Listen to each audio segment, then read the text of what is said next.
All in my channel physics revealed. मैं आपके साथ ऋषभ फ्रॉम ITBHU और आज हम लोग देखने वाले हैं 24 फेब शिफ्ट 1 के पेपर के सोल्यूशन, जिसमें कि मुझे पहला क्वेश्चन जो मिला है from the thermodynamics heat transfer के पोर्शन से आया ये क्वेश्चन, और ये काफी इजी क्वेश्चन है। इस टाइप क्वेश्चन हर बार काफी बार मतलब आया है इस तरह के question. So let's see what the question is. A body cools down from the 100 degree Celsius to 90 degree Celsius in 10 minute. एक बॉडी है जो 100 डिग्री सेल्सियस से 90 डिग्री सेल्सियस में जाती है 10 मिनट में। It will cool down from 110 degree Celsius to 100 degree Celsius in how many minutes. ठीक है, बेसिकली ये क्वेश्चन था कि कितने मिनट में ये 110 से 100 चली जाएगी। ठीक है, तो इसके लिए जो हम लोग न्यूटन्स लॉ ऑफ कूलिंग का वो जो डिफरेंशिएशन वाला formula D T by T is equals to के times T to the power 4 minus T naught to the power 4, ये बेसिकली नहीं लगाएंगे क्योंकि इससे हमारा क्वेश्चन में क्या आ जाएगा, लॉग वाला टर्म आएगा। लॉग वाले टर्म आएंगे, उसको हम लोग सॉल्व नहीं कर पाएंगे, वहाँ पे उसकी वैल्यूज वहाँ पे पुट करना इतना आसान नहीं होता है। So what we are going to do, we are going to apply this formula. This is theta 1 minus theta 2 by t. okay, this is equals to k times theta 1 plus theta 2 by 2 minus theta naught. ठीक है, यहाँ पे इन सारे terms का मतलब क्या होता है, theta 1 is the initial temperature जो कि इनिशियल टेम्परेचर होता है, theta 2 is the final temperature जो कि फाइनल टेम्परेचर हो जाता है हमारा कूलिंग होने के बाद, और टी यहाँ पे जो होता है टाइम कि कितने टाइम में हुआ, दिस इज हियर 10 मिनट्स। के is the cooling constant, Newton's law of constant, and theta 1 theta 2 again this is same. और जो हमारा थीटा नॉट होता है दिस इज हमारा सराउंडिंग का temperature, this is surrounding temperature जो कि यहाँ पे गिवन नहीं है। I mean given होगा, but we have not got the exact question. This is a memory based question. So let's say it is 25 degree Celsius around the room temperature. ठीक है, तो 25 डिग्री सेल्सियस अगर इसको मान लेते हैं, तो अब अगर इसकी वैल्यूज पुट करना हम जब चालू करते हैं तो क्या आएगा।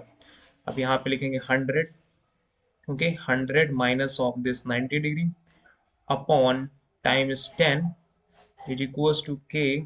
ठीक है, हमारा के दिया है, this is 100 plus 90 by 2 minus 25। Okay, तो यहाँ से हमारा क्या आ जाएगा, के आ जाएगा, वही के हम जो दूसरे वाले इक्वेशन में रखेंगे तो हमारा वहाँ से टी कैलकुलेट हो जाएगा। तो ये हमारा कितना आएगा, 100 माइनस 10 हो जाएगा हमारा 90। ओके, सॉरी 100 माइनस 10 हो जाएगा हमारा ये 10।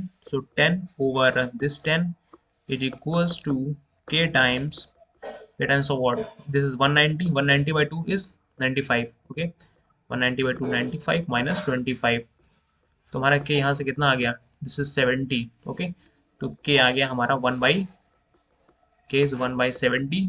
अगर के हमारा 1/70 आ चुका है तो यही चीज़ें हम दूसरी इक्वेशन में रखेंगे। I am going to rub all this, मैं सबको रब कर देता हूँ, और हम लोग के याद रखते हैं कि 1/70 आया है, तो दूसरी इक्वेशन में हम लोग क्या रखेंगे, वही थीटा 1 - 2, और हम दोबारा फॉर्मूला नहीं लिख रहे हैं, डायरेक्ट वैल्यूज लिख रहे हैं। सॉरी, 110 माइनस ऑफ 100 अपॉन हमें जो टाइम निकालना है, this is what we are going to calculate, and k is 1/70। ठीक है, और ये हमारा 110 प्लस 100, ठीक है, plus 100 upon 2 minus 25। Room temperature is not going to change, surrounding temperature हमारा चेंज नहीं हो रहा है, दिस विल रिमेन सेम। तो ये आ जाएगा हमारा 10/90 is equals to 1/70।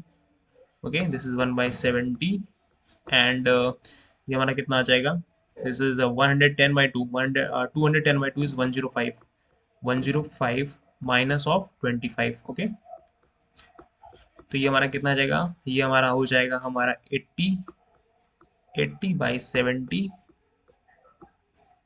Into t is equals to 1। ठीक है, हम लोग टी को इधर ले गए, वहाँ की 80/70, तो ये हो गया हमारा कैंसिल आउट, यहाँ है 10, तो टी हमारा कितना आ जाएगा, t is going to be 70/8, 70/8 minutes ये हमारा बॉडी लेगी इसको 110 से 100 डिग्री सेल्सियस पे ले जाने के लिए। ओके, समझ आया, आई होप आप लोग को वीडियो पसंद आया होगा। Thanks lot for watching this video. We are going to have the other questions as well which have come in the JEE Mains 2021 Feb 24, so just wait, it's connected. Jai Hind.